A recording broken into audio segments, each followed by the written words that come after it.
mas é muito bom estar em família. De fato, eu me lembro as primeiras vezes que eu estive aqui, eu cantei, inclusive foi o batismo da minha tia, a Maísa.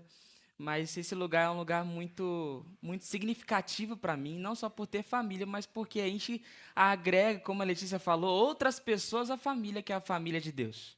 Muito bem, semana essa tão especial, semana jovem, que você esteve aqui presencialmente todas as noites. Eu não pude, infelizmente, estar com vocês todos os dias, e estive acompanhando em uma outra igreja, a Semana Jovem, mas é um grande privilégio gastarmos uma semana para poder falar da perspectiva do jovem a respeito de algo tão importante que é a pregação do Evangelho, que é abreviar a volta de Cristo, é viver por esse Jesus apesar da tenridade e ainda assim impactar a gente que precisa encontrar Jesus. Muito bem, eu sei que você que está assistindo a gente está talvez em casa, em ou qualquer outro lugar, está escutando a gente. Meu apelo é para que você fique de agora até o final, para que a gente consiga conversar com Deus.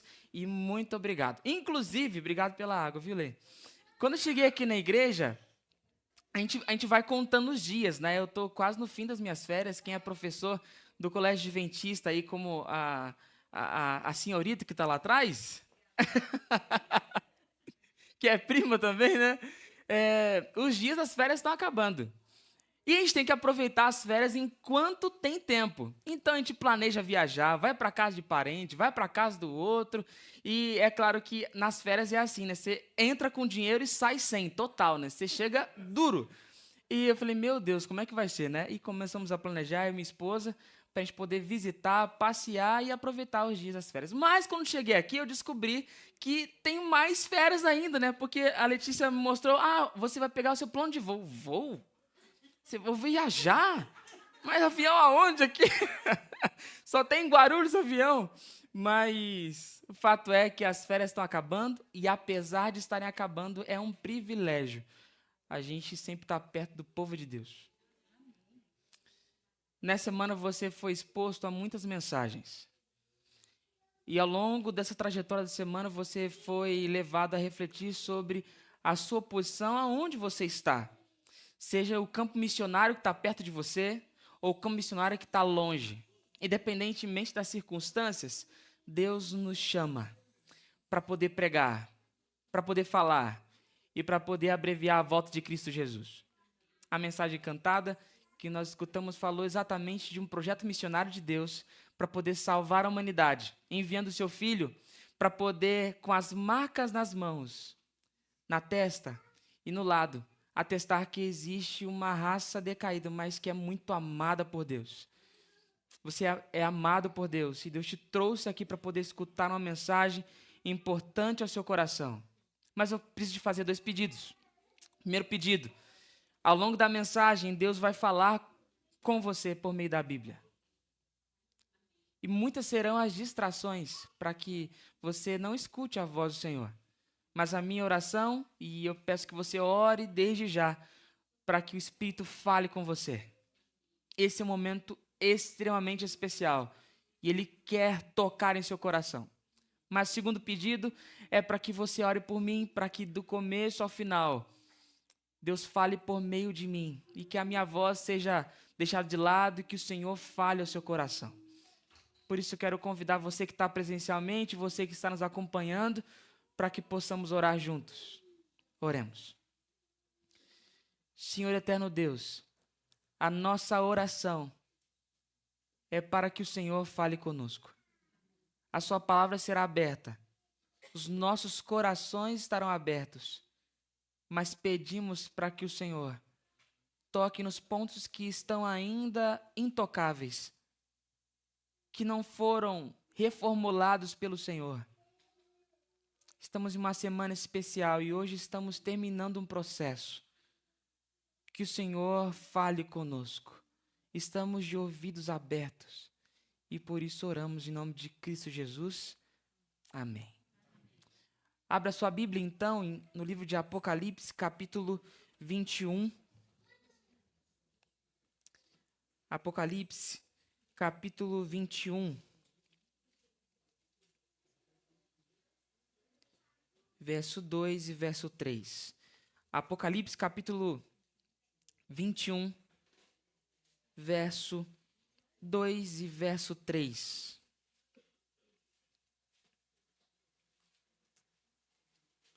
Apocalipse capítulo 21, verso 2 e verso 3. Por mais que a Bíblia ela tenha sido escrita em um contexto que supervalorizasse a cultura relacionada à natureza, o contato com a natureza, tanto é que São José é cercado por muitos lugares que favorecem você ter contato com a natureza. Nada melhor do que você estar no silêncio, sem barulho, para você descansar. O barulho do mato, dos grilos, do vento, essas coisas relaxam a gente, não relaxa? Fala a verdade. Coisa boa. Porém, a Bíblia, por mais que valorize tanto o aspecto natural da convivência com a natureza, muitas foram as civilizações que foram formadas e muitas cidades são citadas na Bíblia. Depois do Jardim do Éden, o homem começou a formular as suas cidades. E assim, aquilo que talvez não fosse exatamente o plano de Deus para as futuras gerações, começou a se tornar mais natural. E o primeiro exemplo de uma cidade formada, eu quero que você me acompanhe na sua lembrança, sem precisar abrir, no capítulo 11 de Gênesis.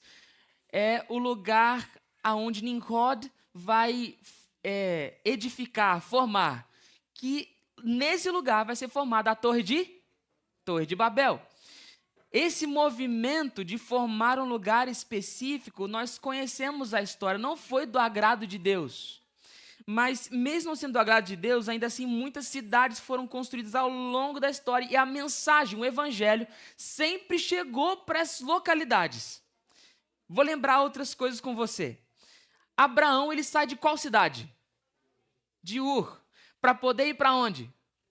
Ele não sabia. Mas ele precisava ir para o lugar aonde Deus iria mostrar. Ele sai de Ur e, de acordo com alguns estudiosos da arqueologia, vão dizer que no tempo em que Abraão estava lá, Ur tinha cerca de 250 mil habitantes. Era uma cidade mas bem preenchida por pessoas. Jonas, o profeta do Senhor, de acordo com o seu livro, vai pregar em qual cidade? Nínive. Vai alcançar uma cidade que tinha conhecimento talvez do Senhor, e agora ele vai pregar advertências para que eles se convertessem. Caso isso não acontecesse, eles seriam o quê? Destruídos. Mas nós avançamos um pouco mais. Babilônia, cidade poderosa, que inclusive o livro de Ezequiel e outros livros, profetas maiores, Jeremias, Ezequiel, Daniel, vão descrever essa cidade, ou melhor, na pessoa de Nabucodonosor, como sendo uma ferramenta de advertência para outros povos. Deus utiliza Babilônia para poder advertir e trazer juízos sobre o seu povo, inclusive, mas também sobre o Egito e outros demais. Nós encontramos também muitas cartas de Paulo para inúmeras cidades, e uma delas, inclusive, Efésios, a carta para essa cidade, inclusive essa cidade tinha uma iluminação invejável. De acordo com alguns estudiosos, quando as pessoas andavam pela noite nessa cidade, parecia que era dia por conta da iluminação. Paulo escreve também para Roma, e Roma, inclusive, para nós é normal hoje ir para São Paulo e encarar rodízio de placas, né? Mas naquela cidade, em Roma, também já existia rodízio. Não sei do que era, né? Mas era um sistema de rodízio, ninguém poderia trafegar da maneira como quisesse, porque o volume de pessoas era muito grande. O povo de Deus sempre esteve nesses lugares. E se você for lembrar, a maior cidade que o povo de Deus tinha como prestígio, como um lugar especial, era qual lugar? Jerusalém. Jerusalém tiveram muitos reis, mas o mais poderoso, ou o que foi o precursor, que muitos inclusive chamavam Jesus como filho dele, foi o tal do rei Davi, o rei dessa cidade. Isaías, Jeremias tiveram contato com a cidade, Daniel saiu dessa cidade, Neemias e tantos outros tiveram contato com essa cidade. A Bíblia, de fato, vai falar de homens que pregaram para cidades, que foram para cidades anunciar a mensagem, o evangelho eterno para poder salvar esses lugares. Mas quando olhamos para a nossa história, o tempo já avançou bastante e São José já está bem grande, dentro de um estado volumoso. Hoje eu moro, inclusive em Guarulhos, o maior município de São Paulo. É até difícil descrever, porque é muito grande. Toda vez que eu ando por lá, descubro lugares novos, porque é realmente um volume enorme de pessoas. E a pergunta fica, o nosso desafio para poder pregar para esses lugares. Eu vou fazer 3 perguntas que nós iremos responder durante a nossa mensagem hoje. Primeira pergunta, qual o nosso dever para com a cidade que nós vivemos hoje? Para com São José dos Campos? Qual o cenário que nós estamos na história do grande conflito e qual, afinal de contas, o nosso papel nesse contexto que nós estamos vivendo? Se nós fizéssemos um cálculo muito rápido, a igreja do Boa Vista vai conseguir pregar para uma cidade tão grande como São José dos Campos? Pense no desafio. Tantas pessoas, tantas realidades. Parece então uma atividade, uma missão, o quê? Impossível. Mas o texto de Apocalipse capítulo 21, verso 2 e 3, faz um salto na história, e inclusive existem alguns filmes que se utilizam dessa estrutura. Olha para o final, para depois olhar para o passado, e como tudo aconteceu. E é isso que eu quero fazer com você essa manhã. Apocalipse capítulo 21, verso 2 e 3, fala do fim da história em uma cidade. Promessa essa que nós colocamos no nosso coração todos os dias, esperando a vinda de Cristo. O verso 2 e o verso 3 desse capítulo dizem assim: vi também o que é a cidade? A cidade santa, a nova Jerusalém, que descia do céu da parte de Deus, ataviada como o quê? Noiva adornada para o seu esposo. Então ouvi grande voz vinda do trono, dizendo: eis o tabernáculo de Deus com quem? Deus habitará com eles, e eles serão povos de Deus, e Deus mesmo estará com eles. De fato, a imagem de Jerusalém é muito ligada à pessoa de Deus. Mas como estamos falando do grande conflito, nós precisamos deixar muito claro que existem 2 cidades que no livro de Apocalipse, como também em outros demais livros, especialmente o livro de Daniel também, 2 cidades representam 2 pessoas que estão em um grande conflito ao longo de uma história. Deus e Satanás. Deus sendo representado por Jerusalém. E Satanás sendo representado por qual outra cidade? Babilônia. São 2 cidades que estão em um grande conflito. Como nós falamos, o capítulo 11 de Gênesis fala sobre a origem dessa cidade, a cidade de Babilônia. E por essa cidade que eu quero começar com você. Eu quero então convidar você para que a gente leia um dos textos de Gênesis capítulo 11. Gênesis capítulo 11.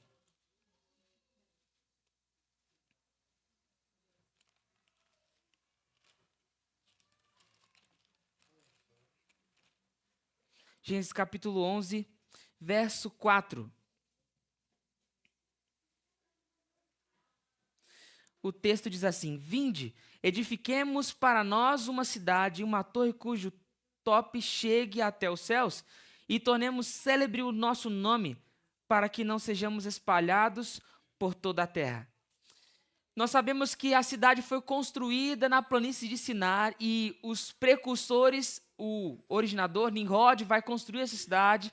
Ele vai construir a cidade com um objetivo só. E isso em conjunto com outros líderes dessa cidade, fica claro que eles queriam chegar até onde? Até o céu. Esse movimento saindo da terra em direção ao céu, de acordo com as profecias, é como se eles estivessem indo contra o poder do Todo-Poderoso.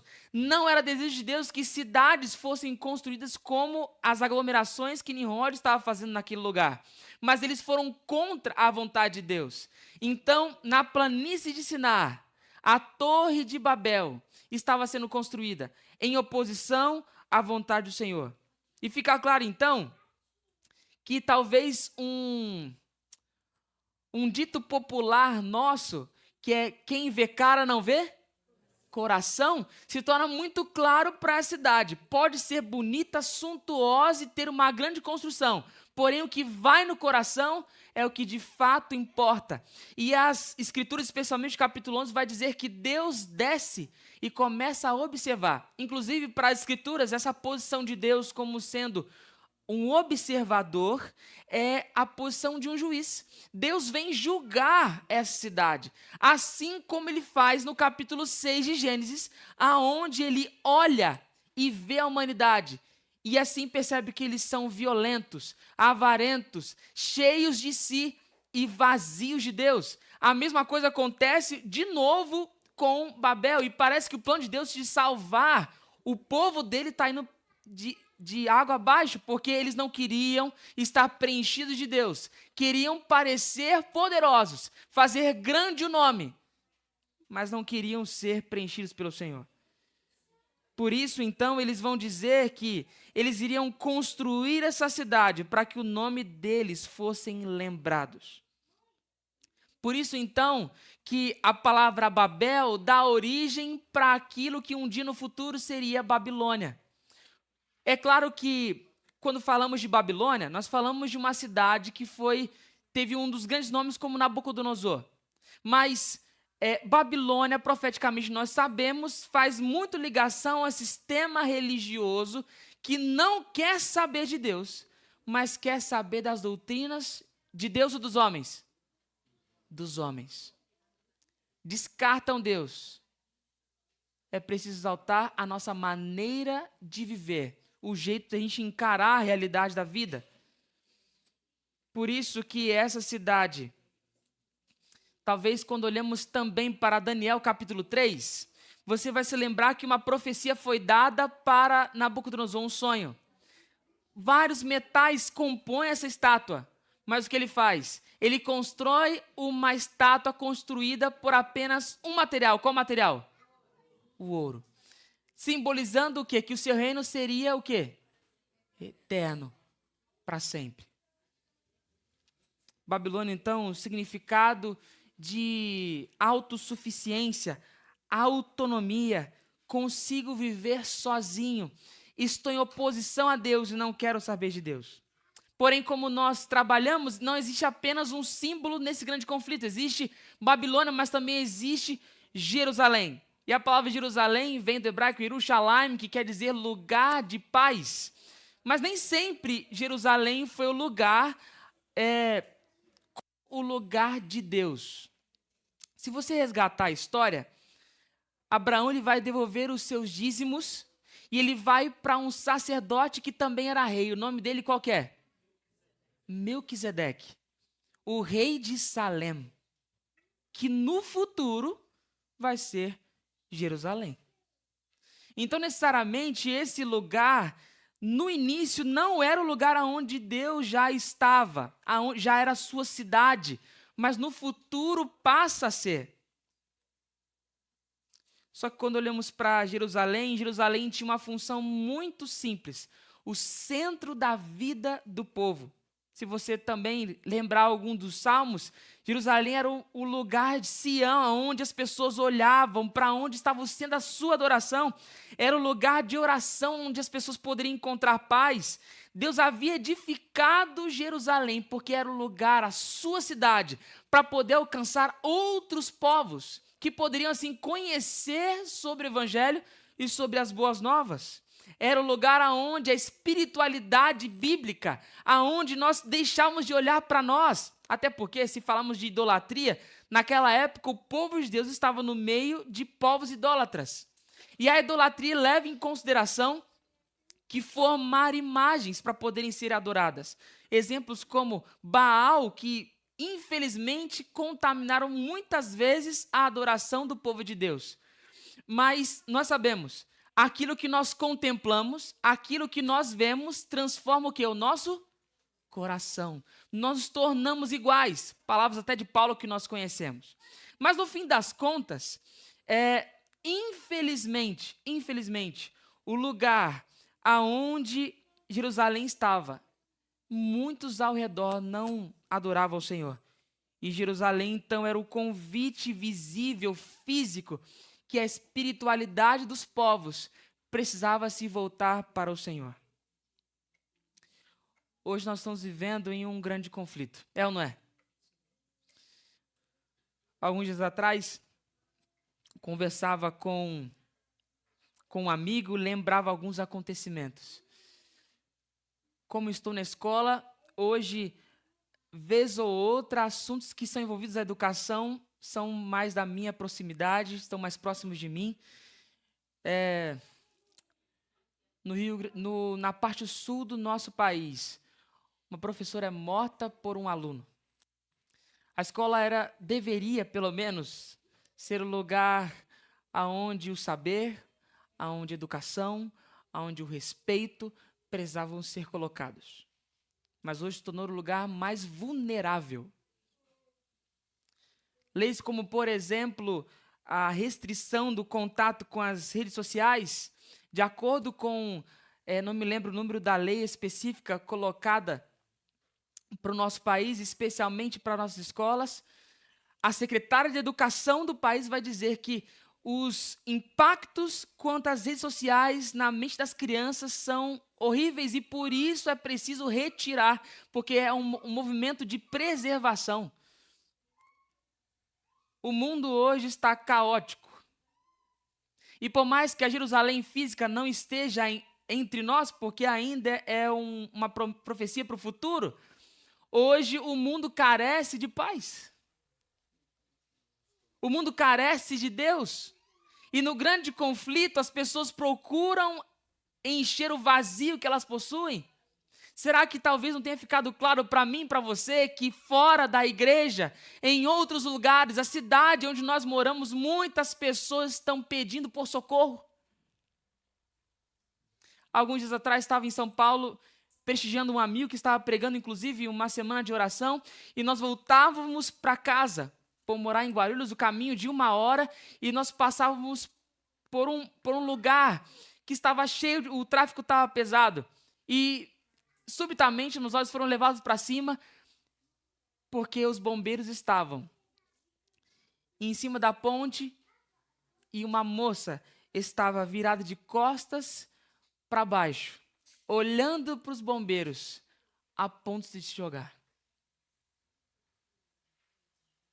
Eu nunca tinha visto isso.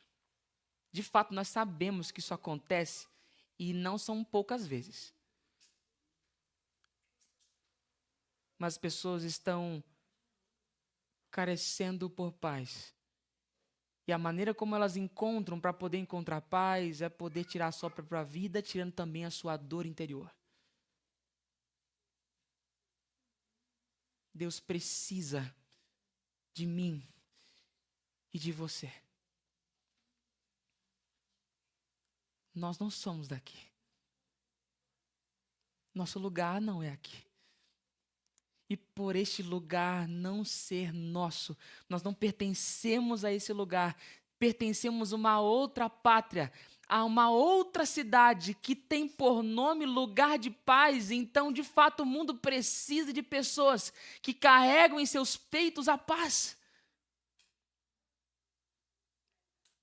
A relevância do Evangelho vai se fazer algo substancial, algo visível, quando nós carregamos a paz conosco e as pessoas virem que existe paz em nós e por nós não pertencermos aqui, então elas vão querer também não pertencer mais a essa terra. A impressão que dá é que Babilônia de fato cegou as pessoas com a impressão que este lugar pode ser próspero. Mas não é. O tempo está contado. Os dias estão contados. E então o verso que talvez nós conhecemos, quando pregarem então paz, então virá?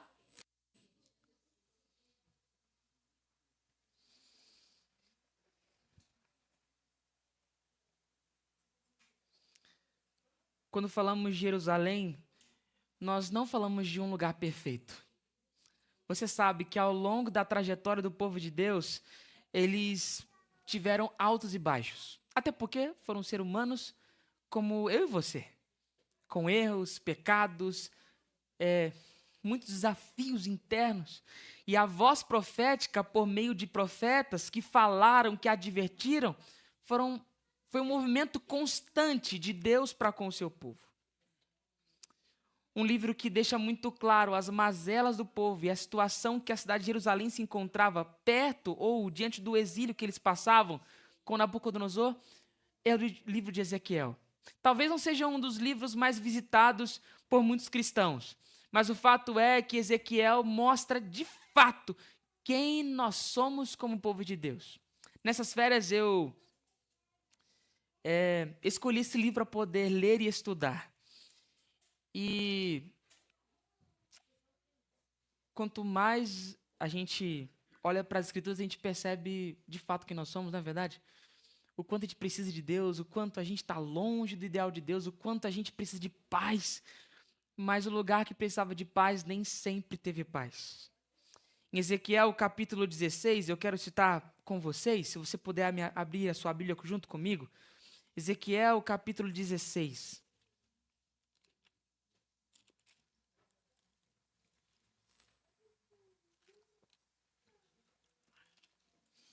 Ezequiel, capítulo 16, verso 7.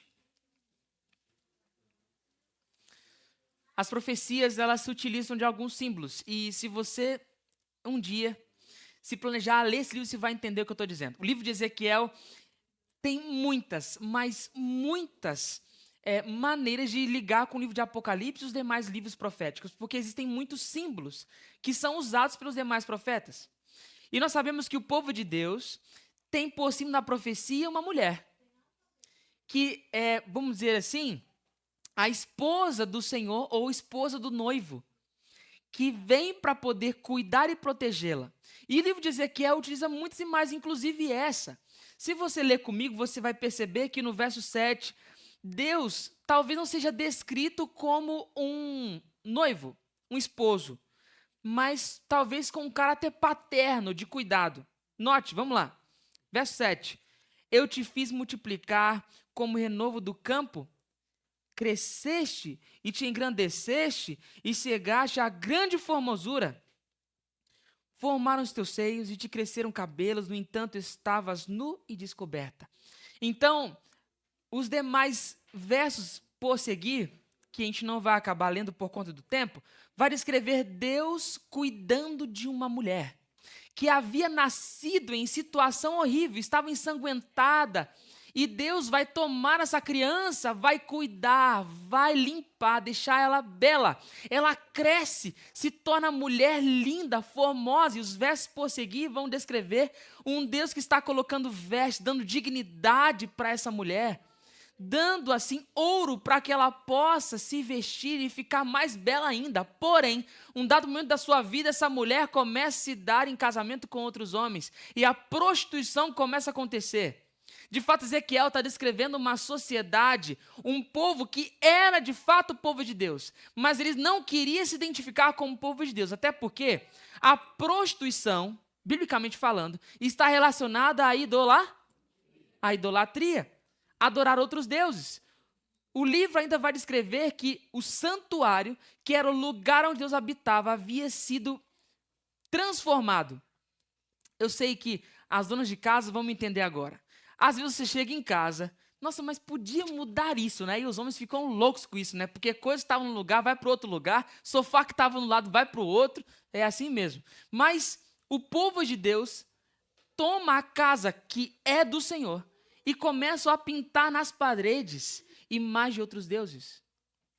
Ezequiel vai descrever em uma das suas visões que o povo que adorava o Senhor nesse lugar, estavam de costas para o santuário e estavam adorando o sol. Você percebeu que o povo de Deus, que de fato entendia quem era Deus, estava desprezando Deus e acatando outros deuses? Deus tem um povo nessa terra.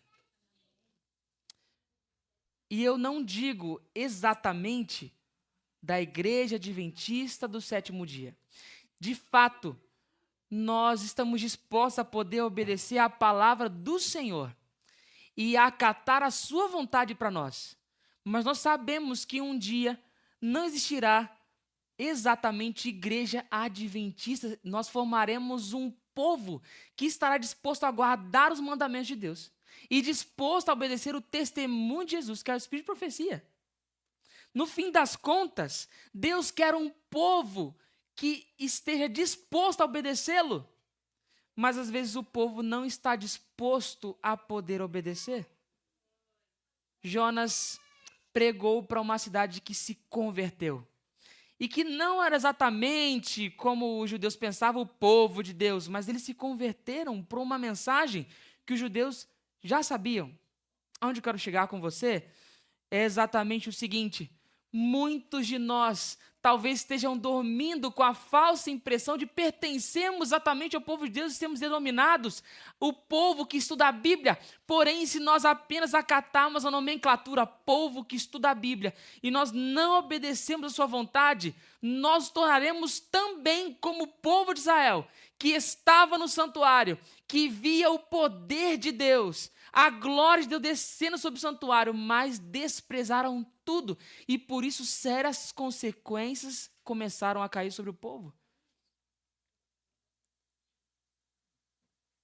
Deus não quer só usar muros, paredes, púlpito, né? Ele quer usar gente. Gente que quer parecer com Deus, gente que quer pertencer à cidade de Deus, gente que não quer ser apenas denominado o povo do Senhor, mas o povo que quer ser de Deus, inteiramente de Deus.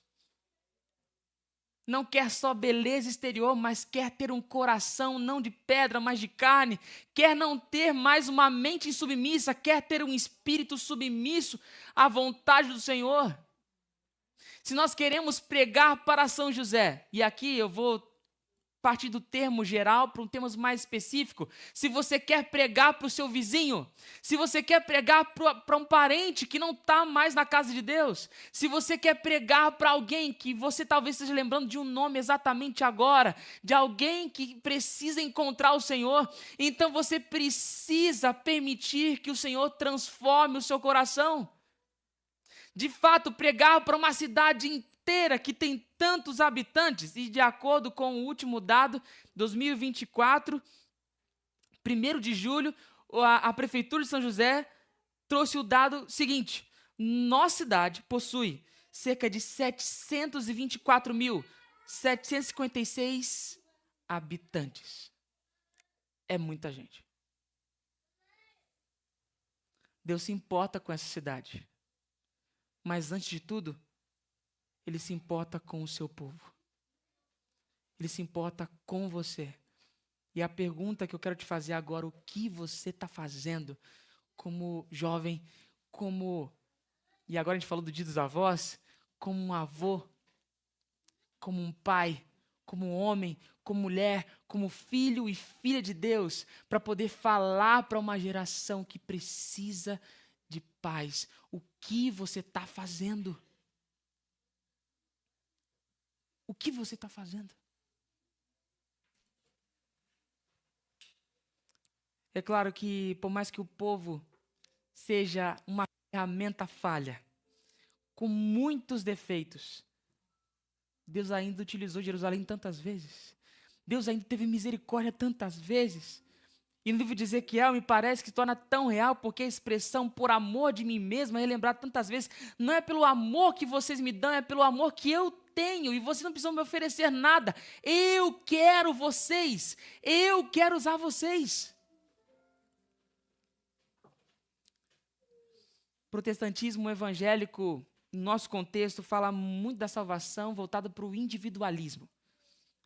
Onde eu preciso aceitar, eu preciso sentir, eu preciso, Mas o fato é que Deus tem um povo, Deus tem uma nação, Deus tem uma igreja que está disposta a poder pregar, e aí que a gente sai de um contexto individual para um contexto amplo e plural. Deus, de fato, está preparando uma cidade, não para poder uma pessoa entrar, mas para um povo entrar, para muitas pessoas entrarem. Mas antes disso, Deus tem uma mensagem para você. E se você se perdeu ao longo da nossa conversa amanhã e ao longo da mensagem que Deus trouxe para você, eu quero te dar as últimas palavras. Abra sua Bíblia junto comigo em Deuteronômio capítulo 6.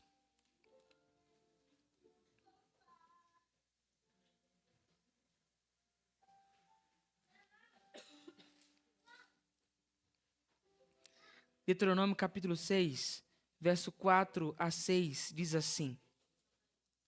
Deuteronômio capítulo 6, verso 4 a 6.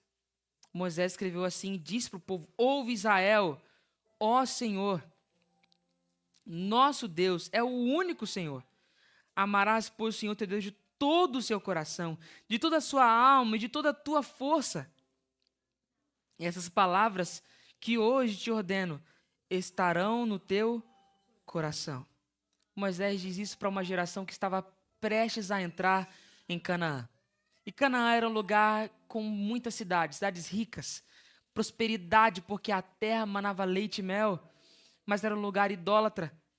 E aí que entra talvez um famoso provérbio popular nosso, que inclusive muitos de nós escutamos quando éramos crianças, a mãe dizendo assim para você: você não é todo mundo.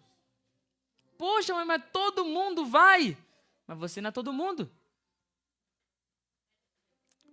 Me parece que Deus está lembrando que o povo de Deus não era como todo mundo. Eles precisavam ter relacionamento com o Senhor. Moisés estabelece algo muito claro. Mas para isso ele diz: Deus tirou você de uma outra cidade, do Egito, para vocês pregarem e vocês viverem em meio a uma geração que não quer saber mais de Deus, mas que precisa do Senhor. Hoje ficou claro para mim e para você que estamos em um grande conflito. E independente das circunstâncias, nós precisamos nos posicionar. Ou estamos com Babilônia, ou estamos com Jerusalém. Ou queremos fazer parte de um povo perdido, ou faremos parte de um povo salvo. De fato, as cidades que nós estamos presentes, ou melhor, a cidade que nós estamos presentes, possui muitos desafios. Mas ainda assim, com os nossos desafios, Deus nos chamou para poder pregar. Nós moramos neste planeta, neste continente, neste país, neste estado e nessa cidade, mas nós não somos deste lugar. Por isso me parece que Moisés, no capítulo 6, fala que os pais precisavam ensinar os filhos. Deus sim quer revivar individualmente a mim e a você. Deus, Ele quer reavivar não somente pessoas, mas famílias. Deus não somente quer reavivar indivíduo, família, mas Ele quer transformar uma igreja. Satanás sabe que no dia que você se consagrar, que no dia que você se entregar, não vai haver barreira nenhuma, demônio nenhum, nada poderá impedir que você fale, que você pregue e que as pessoas escutem. Satanás sabe de tudo isso. E é por isso que as palavras de Moisés se aplicam a mim e a você. Não se distraia, esse não é o nosso lugar. A comunidade onde nós estamos inseridos, este bairro, essa cidade, não é o nosso lugar. Mas não é porque nós não somos deste lugar que nós não iremos a pregar e avisar. Nós vamos sim pregar e avisar, porque nosso lugar não é aqui. Nós só seremos comunidades transformadas, ou melhor, essa comunidade cristã só vai poder ser transformada quando assumir que precisa de Cristo. Eu preciso, ninguém aqui é perfeito e sabe disso. Ninguém aqui está perfeitamente habilitado para poder dizer: eu estou sem pecado. Todos nós estamos perdidos, mas Deus está clamando ao seu coração. Estamos terminando uma semana. Eu não espero que você saia daqui perfeitamente habilitado. Não espero isso. Eu oro para que o Senhor te incomode, para que todos os dias você se lembre que Deus quer transformar o seu coração, quer transformar a sua família. Ele quer usar você na faculdade onde você está, com os teus amigos, com as tuas amigas. Ele quer transformar aonde você está, para que as pessoas vejam que Deus pode usar você como canal de paz para outros. O convite não é do Ministério Jovem. O convite não é meu. O convite do Senhor. O que você vai fazer a partir de agora? Qual decisão você vai tomar